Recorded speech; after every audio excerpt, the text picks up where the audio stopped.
ప్రస్థానం జాతీయ సమైక్యత కోసం ఈ పేరుతో ఈరోజు ఢిల్లీలో, అది కూడా ఢిల్లీ వేదికగా ఒక ప్రైవేటు హోటల్లో జనసేనకు సంబంధించిన ఎంపీలు, ఎమ్మెల్యేలు, ఎమ్మెల్సీలు, అలాగే కీలక కార్యకర్తలు, రాజ్యసభకు ఎంపికైన రాజ్యసభ సభ్యులు చాలామంది భేటీ అవుతున్నారు.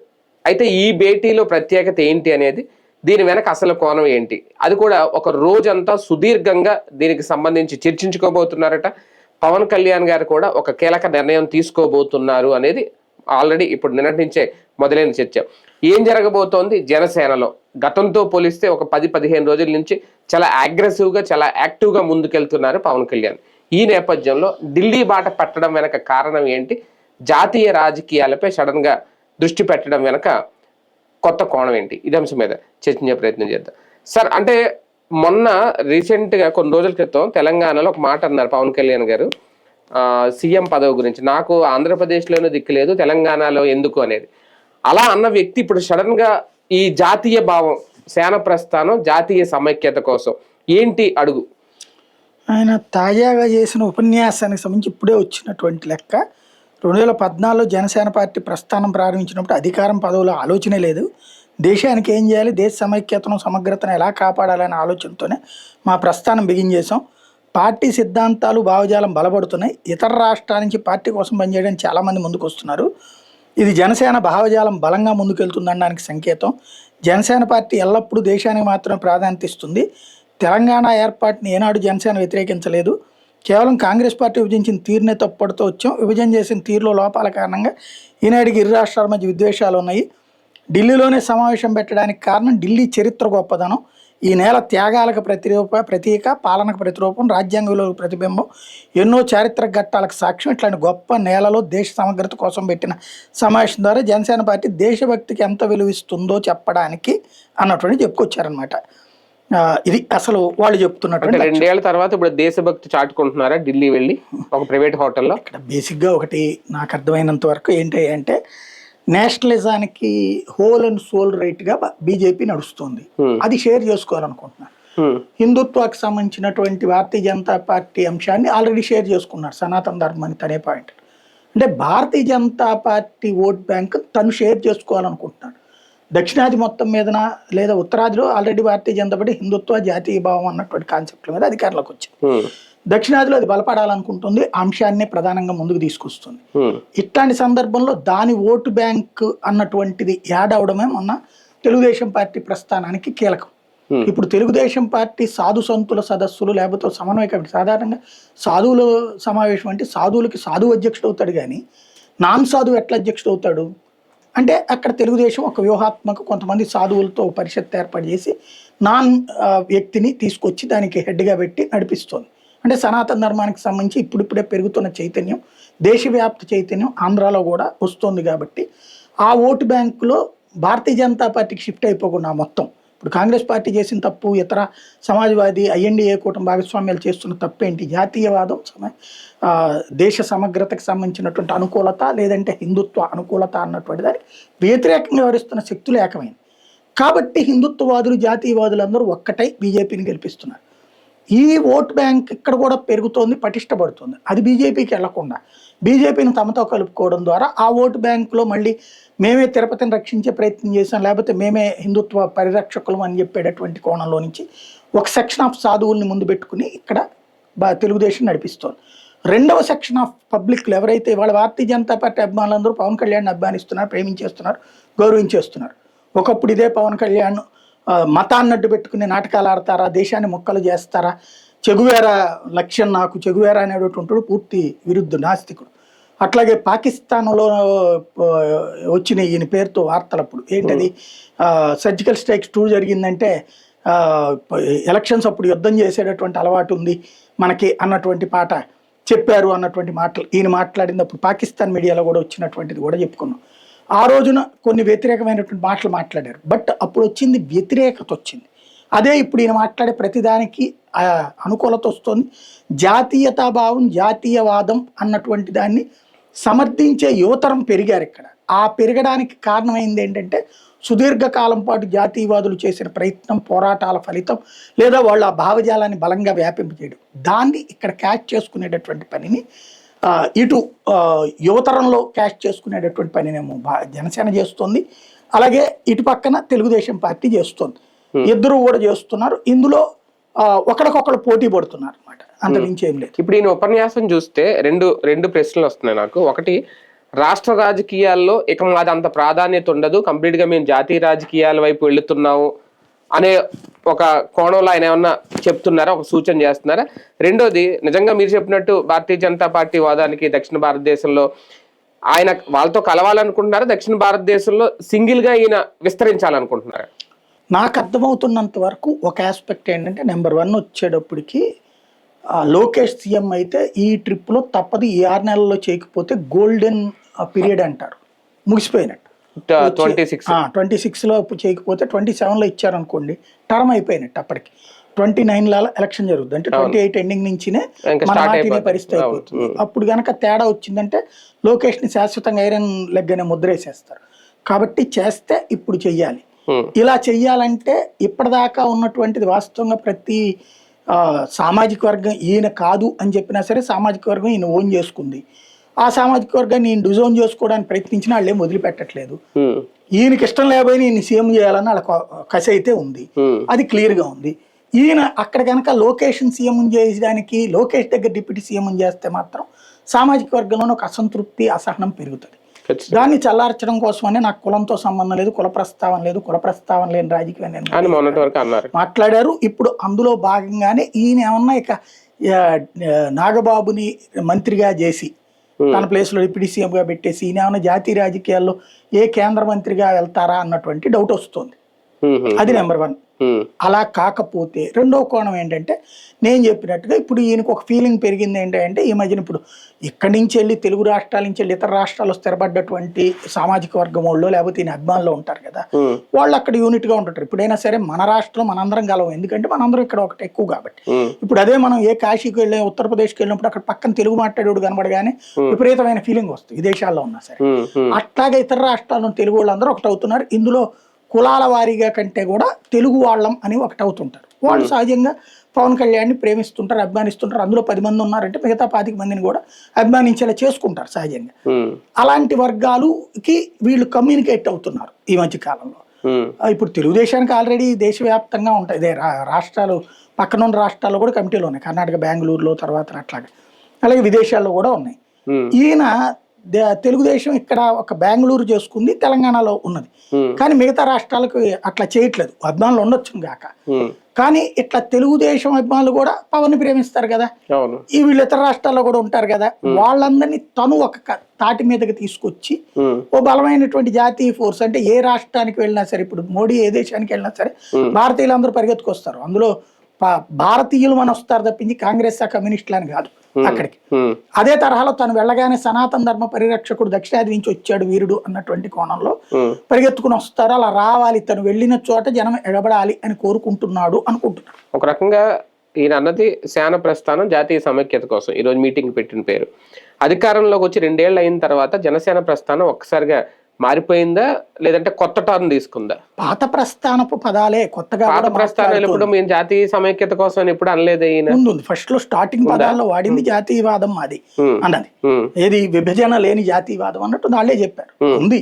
కాకపోతే సమస్య ఏంటంటే హైలైట్ చేసుకుని దేశవ్యాప్తంగా నెట్వర్క్ విస్తరించాలని అప్పుడు ఆలోచన లేదు. మేబీ ఈ మధ్యన అంటే 2 కోణాలు ఉంటుంది ఇందులో నాకు అర్థమైనంత వరకు. ఏంటంటే ఒకటి, ఏ రాష్ట్రానికి పోయినా సరే మనకంటూ ఒక టీం ఉంటుంది. రెండోది, రేపు ఎలక్షన్స్ వచ్చినప్పుడు ఫైనాన్షియల్ గా అందరూ, ఇప్పుడు కేజ్రీవాల్కి అప్పుడు ఎట్టా కుదిరింది, మొదట్లో డబ్బులు అందరూ చందాలు వేసుకునేవారు. ఇప్పుడు ఈయనకి చందాలు ఇస్తానికి అవకాశం ఉంటుంది విస్తరిస్తే. ఇట్లా ప్రతి ఒక్కరిని తలా 1,00,000 ఇవ్వమంటే కష్టమేం కాదు కదా, లేదు 10,000 ఇచ్చినా ఈజీనే కదా. ఆ విధంగా ఒక టీముని, అంటే ఒకటి ఇక్కడ ఎలక్షన్స్ కి సంబంధించి భవిష్యత్తులో డబ్బులు అవసరం అనేది క్లియర్ అండి. అది చెయ్యాలంటే ఫ్యూచర్ లో మనం సిస్టమ్ సెట్ చేసుకుంటాను కదా.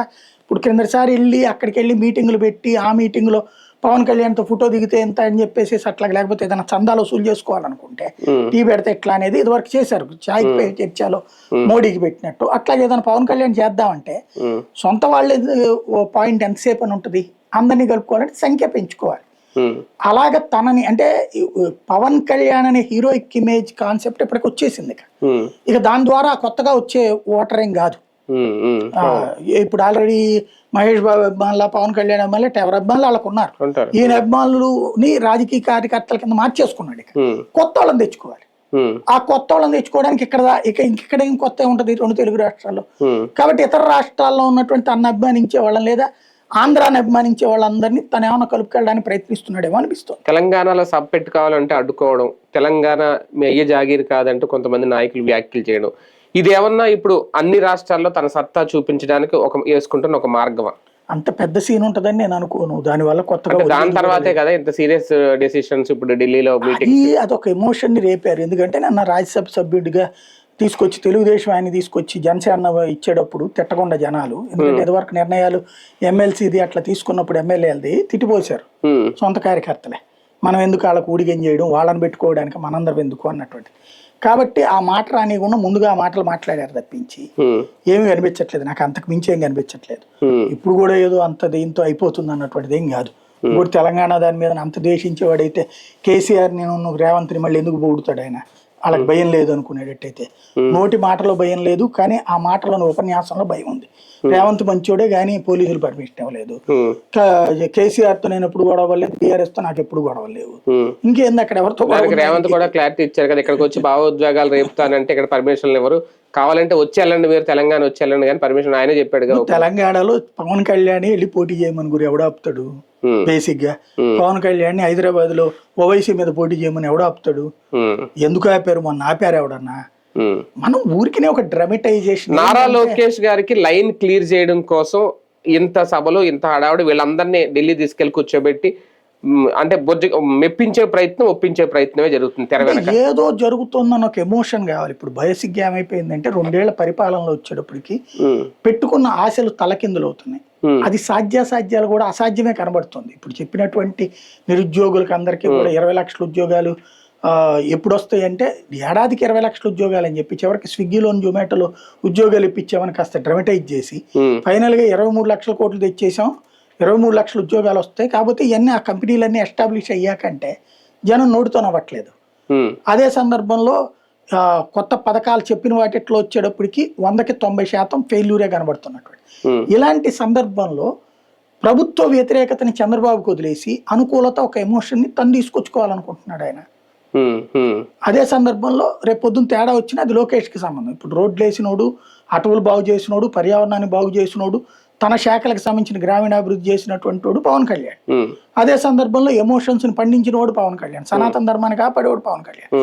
లోకేష్ రేపు ఫెయిల్ అయ్యాడు అనుకోండి, ఇట్లాగయ్యి అదిగో చూసారా నేను చంద్రబాబు అంటే అంత ప్రేమిస్తాను, అంత అభిమానిస్తాను, లోకేష్ కంటే ఎక్కువ ఇస్తాను. ఈవెన్ లోకేష్ కూడా మొన్న మధ్యన ఏదో చక్కటి కవిత అల్లాడు కదా, నాకు పెద్దన్న అన్నటువంటి.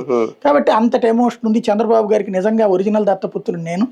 కాబట్టి అలాంటి వాడికి తెలుగుదేశం వాళ్ళు కూడా ఓటేసి గెలిపిస్తే కదా జగన్ అధికారంలోకి రాకుండా చూసుకోవాలి. జగన్ రేపు పొద్దున అధికారంలోకి వచ్చి చాలా ప్రమాదకారి. కాబట్టి నాకేంటని రేపు అడగచ్చు కదా ఇట్లా చేస్తే. ఒకటి బీజేపీ ఓటర్ని తన వైపు షిఫ్ట్ అయిపోయి రేపు పొద్దున ఎవరు బీజేపీ ఇండివిజువల్ గా పోటీ చేయాలి భవిష్యత్తులో, అమిత్ షా చెప్పిన దాని ప్రకారం. అదే లేదంటే కనుక వాళ్ళు అడిగినటువంటి సీట్లు పెంచుతారు కానీ వాళ్ళు తగ్గించరు కదా. ఇప్పుడు 10 మొన్న చేశారు, 12-15 అడుగుతారు రేపు అసెంబ్లీ సీట్లు. పార్లమెంట్ సీట్లు మొన్న 6 తీసుకున్నారు. వీళ్ళు ఏమంటారు 6 3 కోల్పోయారు కాబట్టి మీరు 3 తీసుకోండి అంటారు. లేదు మాకు 10 ఇవ్వండి అంటాడు రేపు పొద్దున. ఇప్పుడు 38 పార్లమెంట్ సీట్లు వస్తాయి, 10 అడగదా ఏంటి రేపు పొద్దున భారతీయ జనతా పార్టీ? అలాగే 225 అసెంబ్లీ సీట్లు వస్తాయి. 225 వచ్చినప్పుడు మాకు 25 ఇవ్వమని అడగదా? అది అడిగినప్పుడు వీళ్ళు ఇవ్వను అన్నారనుకోండి, వివేదించినప్పుడు వాళ్ళు అవతలకి వెళ్ళారనుకోండి, రేపొద్దున జాతీయ భావం హిందుత్వవాదానికి సంబంధించిన ఓట్లను అవతలకు పోనీయకుండా ఎట్లాగూ బీజేపీకి వదిలే ఆ ఓట్లు పవన్ కళ్యాణ్కి వేద్దాం, తెలుగుదేశానికి వేద్దాం అనేటటువంటి ఒక వే ఆఫ్ పాలిటిక్స్ కూడా అయ్యి ఉండొచ్చు కదా. 2 సార్లు అధికారంలోకి వచ్చిన తర్వాత ఒక్కసారిగా టీఆర్ఎస్ బీఆర్ఎస్ గా మార్చారు కేసీఆర్. అప్పుడు కూడా చాలా మంది పక్క రాష్ట్రాల నాయకులు వెళ్ళి ఆయన కలిసిన సందర్భాలు కూడా ఉన్నాయి.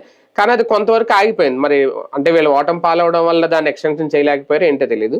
అంత అనుభవం ఉన్న వాళ్ళే సక్సెస్ అవ్వలేకపోయారు.